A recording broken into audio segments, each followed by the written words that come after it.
বন্ধুর বুদ্ধি কয় বলতেছে হোটেল থেকে নামার পরে গাড়িতে উঠাই যাবে না হিটের কারণে, এই জন্য এটাকে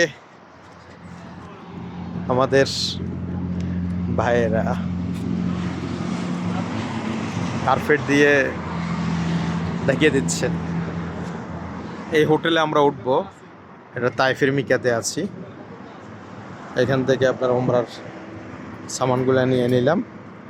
এখানে আমরা রেস্ট করে এখান থেকে ফ্রেশ হয়ে আমরা ইনশাল্লাহ ওমরার উদ্দেশ্যে রওনা দেব।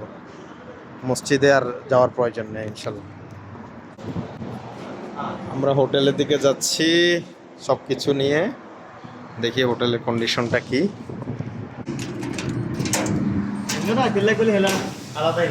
মাশাআল্লাহ মাশাআল্লাহ, এটাই আমাদের হোটেল।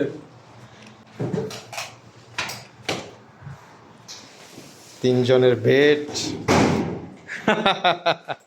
ক্লান্ত শ্লান্ত, সে রিয়াদ থেকে তাইফে, দাম্মাম থেকে রিয়াদ, তারপরে তাইফে আসছে, রিয়াদ থেকে এখন তাইফে। হোটেলে আসলাম, ঘন্টায় 40 রিয়াল ভাড়া এটার। পায় পরিষ্কার আছে মোটামুটি। এখানে একটা বেসিন আছে, একটা শাওয়ার আছে। মাশাআল্লাহ, ঘন্টায় 40 রিয়াল ভাড়া এটা।